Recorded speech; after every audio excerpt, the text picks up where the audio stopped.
In this session, we are going to discuss basic gates, universal gates and the derived gates. So, first of all, we should be able to know what is gates. Gates are the basic digital circuits used for the switching purpose. First, we will see what are the basic gates. Basic gates are AND gate, OR gate and NOT gate.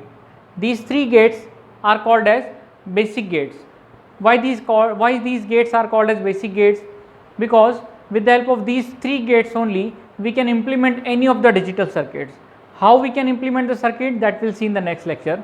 First, we will see the introduction of these gates. What is gates? What is AND gate? First, we will start with the AND gate. AND gate is a multiplication gate where if you are considering a 2 input AND gate, it is having 2 raised to 2 possible combinations, that is 4 possible combinations starting from 0 0, 0 1, 1 0 and 1 1. These 4 possible combinations are there. In the AND gate, it is a multiplication gate, means 1 into 1 is 1, 1 into 0 is 0, 0 into 1 is 0, 0 into 0 is 0, is a multiplication gate. This is the truth table and this is the logic diagram. In the logic diagram, when A and B are applied to the input of an AND gate, the output is A dot B. Okay. Next basic gate is an OR gate. Again we are considering two variables. So for two variables, possible combination of the bit is 2 raised to 2. So 4 possible combinations 0 0, 0 1, 1 0 and 1 1. For this the output is 0 OR with 0 is 0, 0 OR with 1 is 1, 1 OR with 0 is 1 and 1 OR with 1 is 0. To define the OR gate, we can say when any one of the input is high, high means 1. When any one of the input is high, output is high.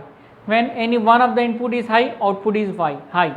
When all the inputs are low, output is low. Why? Because this gate we are considering for 2 inputs, but the gate may have the number of inputs. Okay, here we are considering only a 2 input OR gate. लेकिन इस किसी gate को बहुत सारे input भी हो सकते हैं, more than 2 inputs भी हो सकते हैं. That's why we are defining this OR gate as when any one of the input is high, output is high. This is the truth table of an OR gate and this is the logic symbol. When A and B are applied to the input of an OR gate, this is y is equals to A plus B. This is not the arithmetic plus, this is an OR operation, A OR with B. Okay, A OR with B. And the last basic gate is the NOT gate.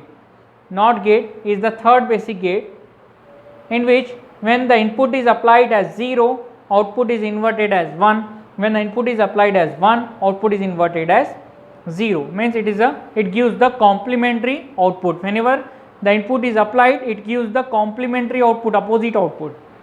This is the logic symbol of a NOT gate. When input is 0, output is 1. When input is 1, output is 0. This bubble indicates the negation operation, that is the complementary operation.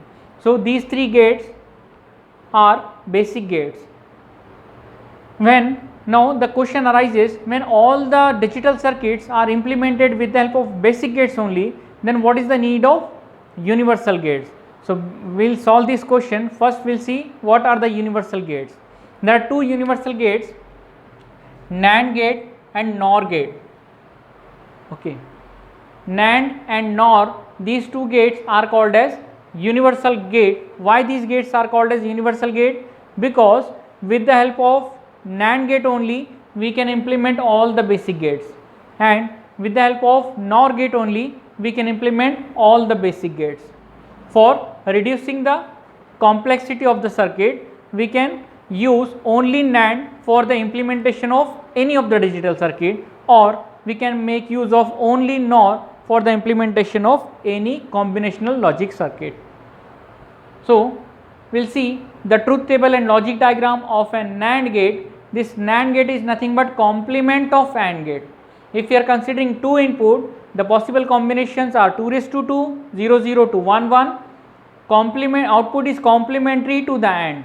See the output of AND. How we can define the AND gate? When all the inputs are high, output is high. When any one of the input is low, output is low. Whereas the opposite truth table of AND is NAND. Here we can define when any one of the input is low, output is high. When all the inputs are high, output is low. And this is the logic diagram of an AND gate, where when A and B are applied to the input of a NAND gate, output is A and B complement. This bubble indicates the negation operation, that is the complementary operation. This is the working of a NAND gate. Last and the second universal gate is the NOR gate, which is the complement of an OR gate. You can observe the truth table of both OR gate and NOR gate, both are complementary of each other. We can define the OR gate as when any one of the input is high, output is high. When all the inputs are low, output is low.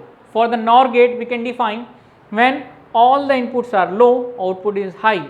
When any one of the input is high, output is low. This is the NOR gate truth table, and this is the logic diagram. When A and B are applied to the input of a NOR, that is OR with bubble is called as NOR, the output Y is equals to A plus B. This is the output operation, this is the output of an OR gate. Its complement is nothing but NOR gate. So these two gates are called as universal logic gates, because we can implement all the basic gates with the help of these gates only, that we are going to see in the next lecture.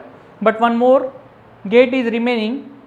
Basic gates we have covered, universal gates we have covered. Basic gates are AND or NOT, universal gates are NAND and NOR.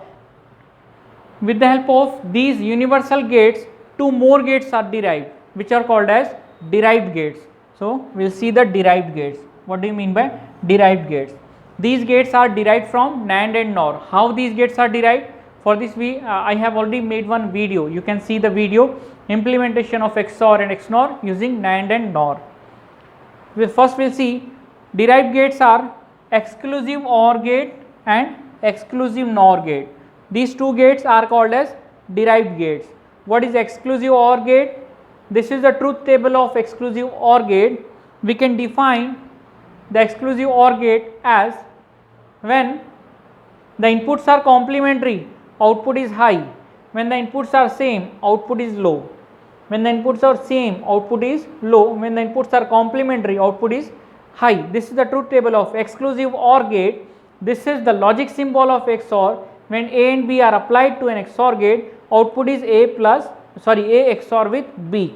Why A XOR with B? Here you can see in the output there are two number of ones are there. For these two one, if we see the inputs, it is A bar B. For this one, 0 is represented by bar, 1 is represented without bar, so A bar B, plus for this one A B bar. This is the complete expression of an XOR gate. This expression we can rewrite as A, this is the symbol of XOR, and B. So this is the short form of representing an XOR operation, and this is the actual expression of an XOR gate, which we have derived from the output, and we have to find the number of ones in the output. We will see the number of ones in the output. Based on the number of ones, we will take the input and we can rewrite the expression as A bar B plus A B bar. This is the output expression of A XOR B. So we can reduce it as A XOR B. The last gate of derived gate, the second gate of derived gate is an exclusive NOR gate, XNOR gate, which is again complement of XOR gate. We can observe here, this is the complete same symbol of an XOR, but this bubble indicates the negation operation, that is the opposite operation. So Y is equals to, this is A XNOR B, this dot indicate this is the symbol of an XNOR gate. So A XNOR B, again we have to find out the number of ones in the output expression. Two ones are there. For this one, input is A bar B bar. We know that 0 is represented by bar and 1 is represented without bar. For this one, it is AB. This is the complete expression of an XNOR gate, but we can rewrite this expression as Y is equals to A XNOR with B. This is the symbol of A XNOR with B. So these are the basic gates, universal gates, and the derived gates. In the next video, we'll see why NAND and NOR are called as universal logic gates. very important video we will see in the next lecture. Thank you for watching the video.